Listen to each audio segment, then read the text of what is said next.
Hey guys, and welcome back to Little Busters. So, let's just jump right back in. No, I won't.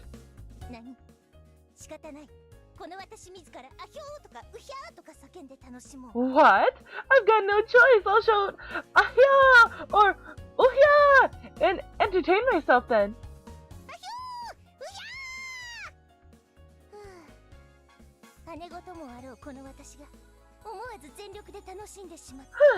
Filling in for her, and I end up enjoying it to the fullest myself. You look like you're having fun.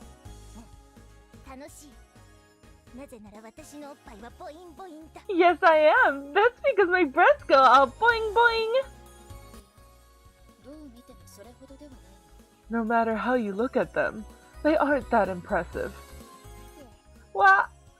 Without a sound, Kuragaya-san made her appearance.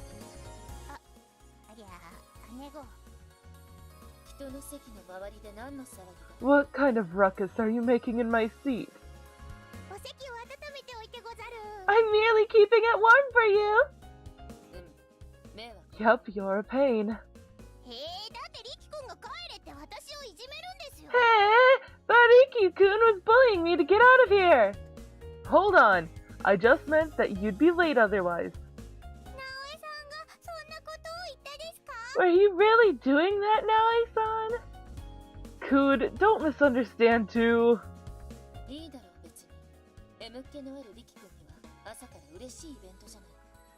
Isn't it fine? For a masochist like Riki-kun, that's a delightful event first thing in the morning. I'm no masochist, not the tiniest bit.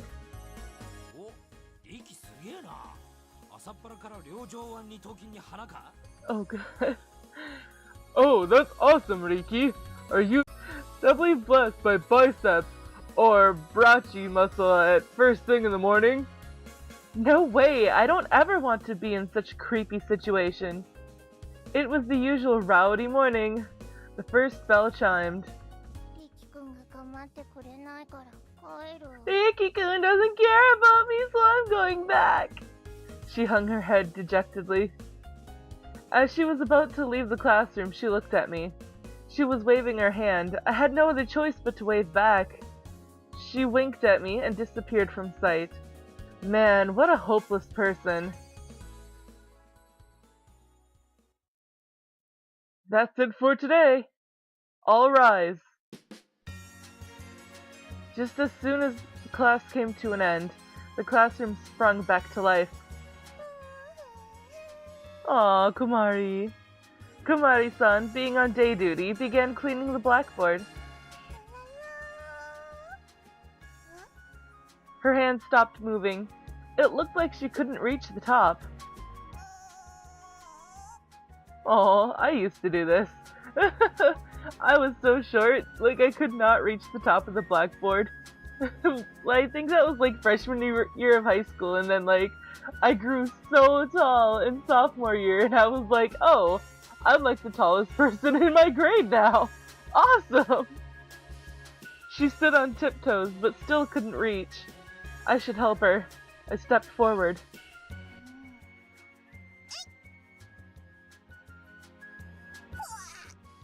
She tried to jump, but put too much strength into it, crashing into the blackboard.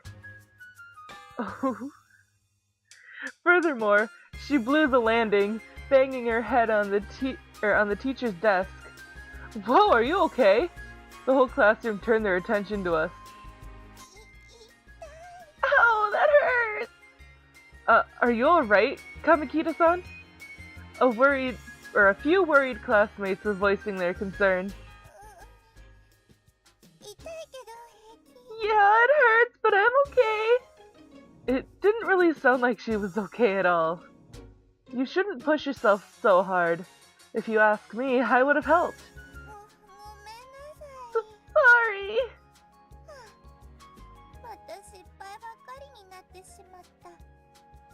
I messed up again. So heartbreaking. She let out a big sigh. Huh, Rin. She approached the blackboard in silence and picked up an eraser. Holding it up, she made a jump and swiftly erased the remaining letters. Rin-chan, thank you! Aww! So cute! The bell on her head chimed as she dashed off into the corridor. She ran away again. Well, I'm sure she's just embarrassed. She's not used to this kind of thing.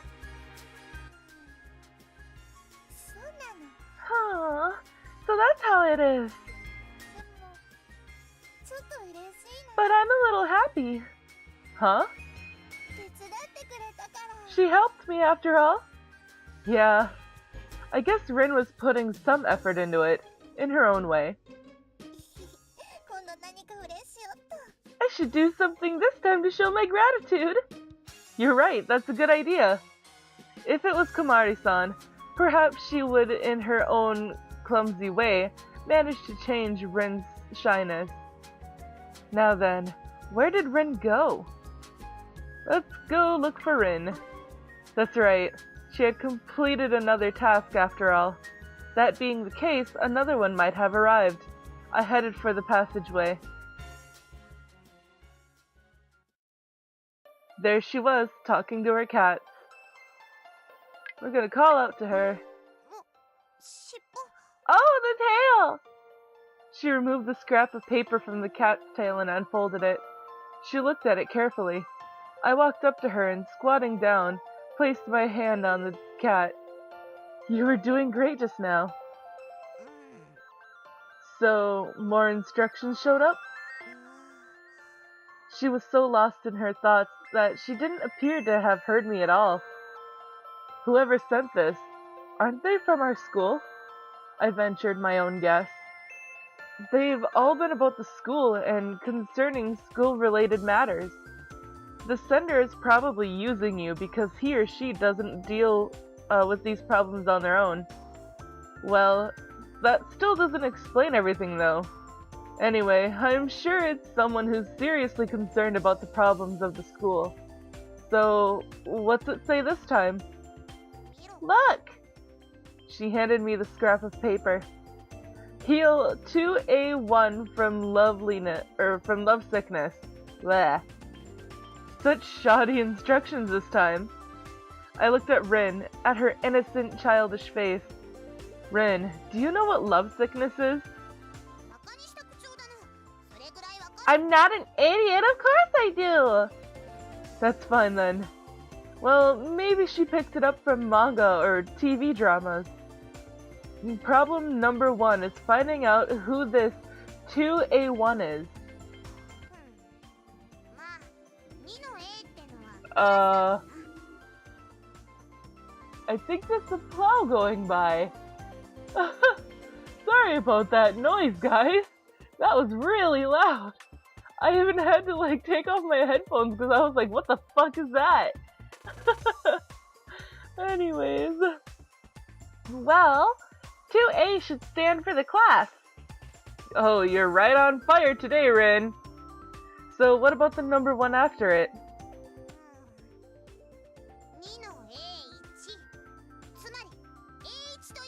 2A1. In other words, it's Aichi. Oh man, I just thought you were sounding reliable, but I'm a bit worried now. What, you think I'm wrong? Or maybe you're ill? Of course it's the former. I'm wrong? Well, if we followed your reasoning, we'd be overlooking the 2 altogether. Then a second year, Aichi-kun. I'm going to look for Aichi-kun. You're going to search all the second year classes? The bell in her hair chimed once and she dashed off. Will she be okay? I waited a little and followed after her. I found Rin standing in front of the faculty office. Riki, we've got a problem. What's wrong?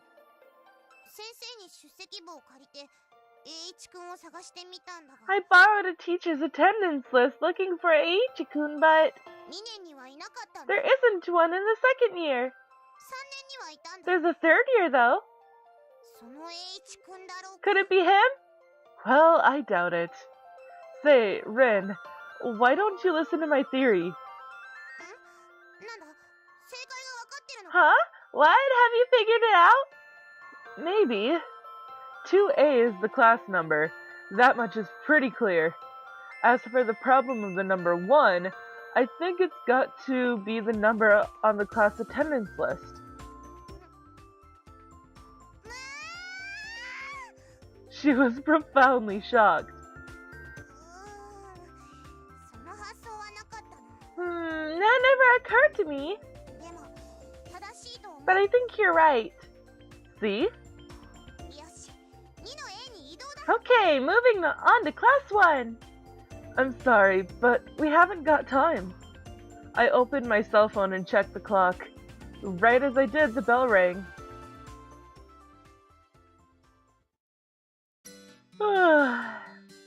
Thanks to all the practices we'd had recently, I was constantly worn out and felt very tired during class. My cell phone was vibrating. A text message. Who could it be during class? I was curious, but I'd get in trouble if I was caught. I'm too curious. What's this about? It's from Kuragaya. I'm free now, so let's have some fun. She's free, she says. So what about it? I looked at her. She was leaning on her chin with only her right hand working the cell phone under the desk. I guess it would be impossible to see what she was doing from where the teacher was standing. To begin with, I replied with, like what? Kuragaya-san glanced down below the desk without changing her posture and typed a reply. Just skip to the part where you run over to young man Masato, yelling, "Ahya!" and execute the 100 Pegasus strike on him. That's insane! Or rather, she must be really bored. I sent her a reply with my thoughts. The answer came immediately. Alright, I'll send you a wonderful picture then. I opened the picture attachment. It was something with green and white stripes. The image was small. I couldn't make out what it was supposed to be. Oh god, Kuragaya, why? What is this? Kamari-kun striped panties. What? Oh no! What is it, Nae? Nothing, I just choked. What the hell did she send me? Just kidding. That was too much for a joke. I texted her back. They're my panties, so don't worry about it. Gah! What's wrong, Nae? Have you caught a cold? No. To tell the truth, I just used some paper and a marker. What a sorry excuse for a prank she came up with this time. Another image arrived. Ass. It was obviously an elbow. It's erotic like this.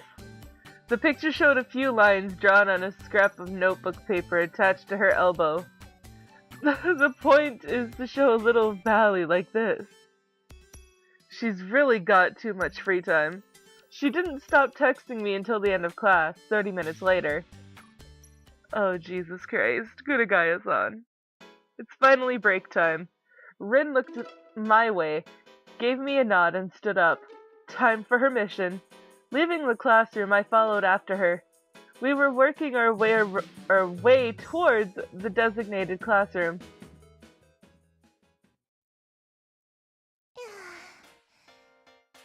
Whoops. Oh well. We met someone we knew at the foot of the stairs. It was Saigusa-san, sitting on her desk. Saigusa-san!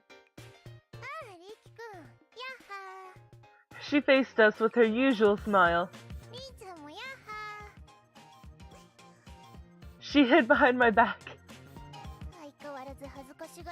She's as shy as ever. Well, yeah.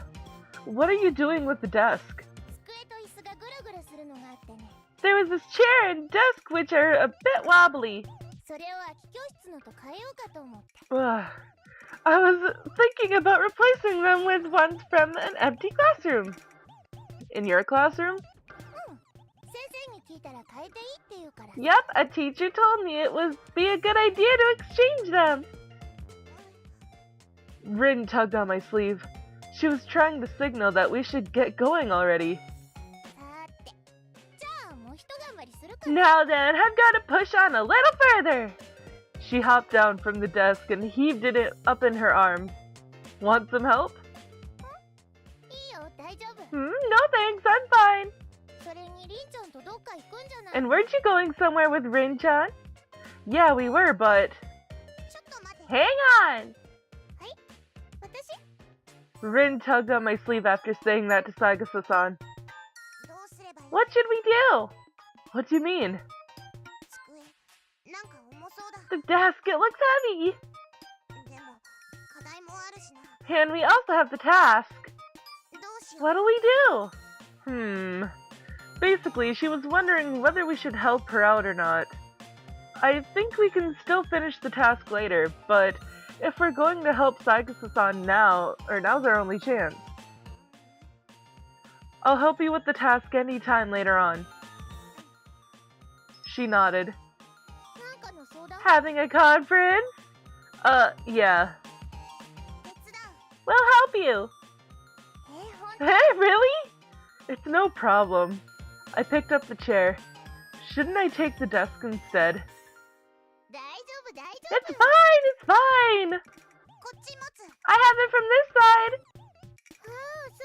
Oh, thanks, Rin-chan! Oh, she's so cute! She was obviously embarrassed standing face to face with Saigasa-san, but couldn't run away holding the desk, so she just cast her eyes down, making a complex expression. Oh no. I can't see in front of me! Ah, what a mess. We went down the stairs, heading off to the empty classroom. Located at the very end of the first floor corridor, it contained piles of unused desks and chairs. There we go! Thanks, you two! Is this chair's leg messed up? It's a bit loose. Indeed, the bolt intended to fasten the leg to the chair was pretty loose. Which one should I take? It looked like it would be tough bringing down a desk or chair from that pile. Somehow all of them look broken. Obviously, it was used for storing broken stuff to begin with. Isn't there a nice one? Rin tried moving a nearby desk, and it made a creaking sound. All of them seemed broken. It's total annihilation in here.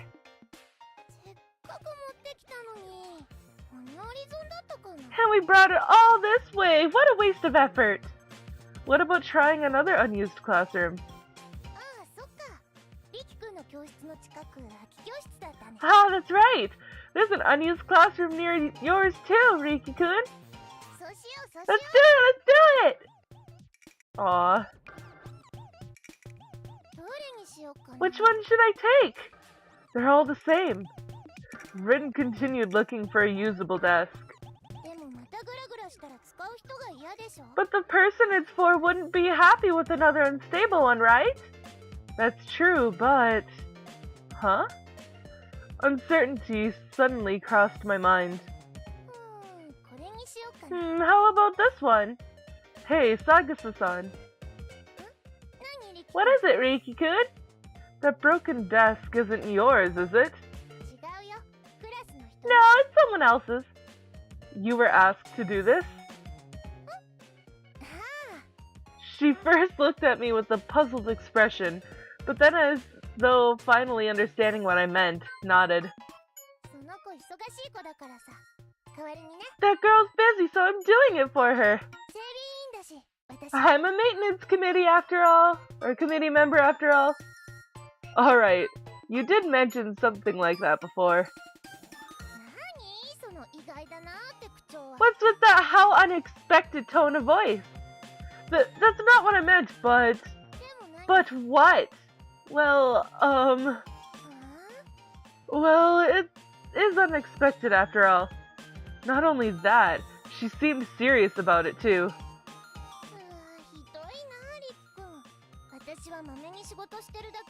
Well, you're awful, Riki-kun, and I'm being so serious about my work here. I'm sorry, Saiga-san. Forget it. Seems like I made her a little angry. She crossed her arms and turned her back to me, toying with the longer part of her pigtails. I'm sorry. And this is where I'm gonna leave off this episode because I am all out of time. So, if you did like this episode, please give it a big thumbs up down below. And I will see you guys in the next video. So, bye-bye!